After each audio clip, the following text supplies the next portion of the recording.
there, Mike and Pullen here with my first project video. Today I'm sharing my process for a scrapbook layout for the JustNick Studios design team using Cocoa Vanilla Studio Happiness Collection. So here I've cut out the blossom background cut file in white textured cardstock, and I've tested out various backgrounds. Sometimes I like the white on white look, but today I wanted a color background. So I've chosen the blue watercolor paper, Good Vibes, as my background, and as contrast have also cut the outline of the blossom background cut file with the expressive paper. I've adhered the background and have cleaned up some of that adhesive, and I'm going to use glossy accents on the background cut file because I added a fine tip to it, which is great for thin cut files and other fine accents like these flowers. But I realized my adhesive was blocked, so I switched gears and I've reached for my Queen & Co. sheer glue that I usually use to create shakers. It's a great adhesive for those plastic sheets, but can be used for paper and other things too. What I love about the JustNick cut files are the versatility and unique designs that Nicole creates, and I've downloaded a bunch of her cut files the very first day she opened her store. I just love using them. So here I've put the background cut file over the outline file, and I'm just cleaning up some of the glue spots. That happiness collection is so colorful and happy. For this layout, I have three 2x3 photos of my daughter, and I'm looking to decide my title. I'm going to look through that Cocoa Vanilla Studio die cut titles to see which words I want to combine and where I want to put them. I like happy and beautiful smile, but I want to check the sticker sheets too to see if there's another word that I may want to use.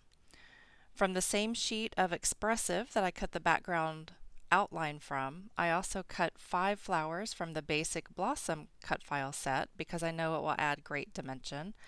And this also allowed me to use the entire 12x12 sheet of paper without wasting any of it, which I really like to do if possible. I think the photos need to stand out a little bit more, so I'm testing different papers to see which one works the best or which one I like the best. I like that navy blue, so I'll trim mats from the B side of the Botanical Bliss paper is the name of that one. I really like the addition of navy in the happiness collection. I think it's just really pretty, and I like how it gels, that color of the mat gels with the title.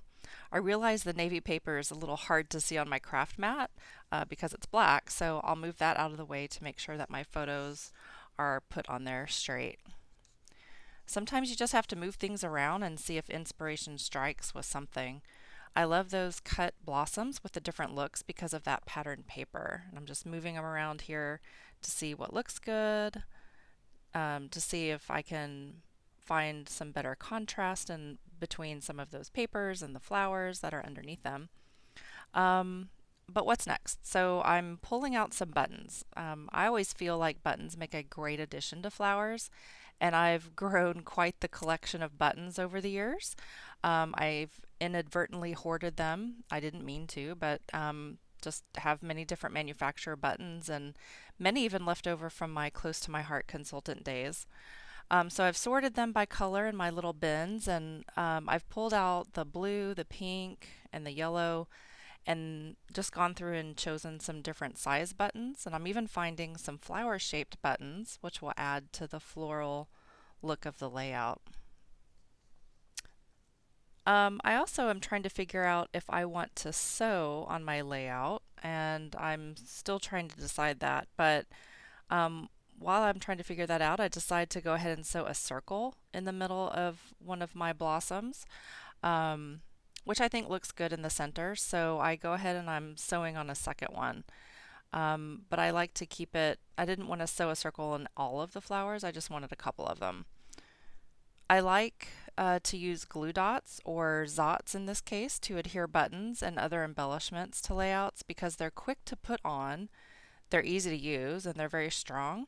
I've even been known to use glue dots around the house when I'm in a pinch for adhesive. You know, like one of my kids had a poster one time, and I decided to use glue dots to put those on.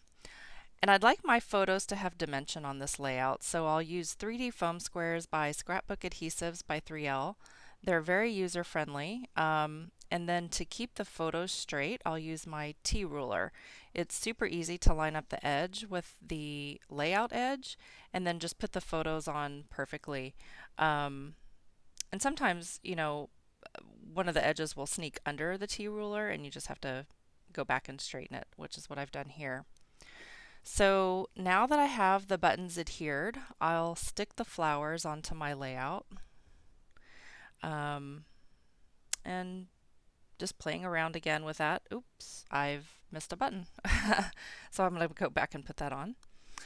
So it's time to add the title, and then I'll look through the sticker sheets as well to add some hearts and phrases and see what else that I might want to do. I love the way this is turning out. My daughter is now 17, so she's definitely grown out of that pink phase, but I just love those photos with this collection. It's so pretty. So I'll use, so here I'm just using some of those stickers and lining up some of those hearts and those little phrase stickers, which I really like those phrase stickers. They add a lot, I think. With a small amount of stickers, you can add a lot to a layout. So I'll use the Little Things paper to find a journal spot. I almost always journal on my layouts, but I usually wait until the very end to add it. I wish I did a little better planning actually with my journaling, but it's just one of those things. I always wait till the end. But now I have to look up the date of my photos because I don't remember what year that these cute photos were taken. And my favorite journal pen is a Zebra Sarasa clip. I like the .4 and .5 tips the best. Um, you know, you might like the thicker or even the thinner ones, but I like that size. And there's my layout. I hope you liked my process video enough to subscribe to my new channel. Thanks for joining me today and have a great day.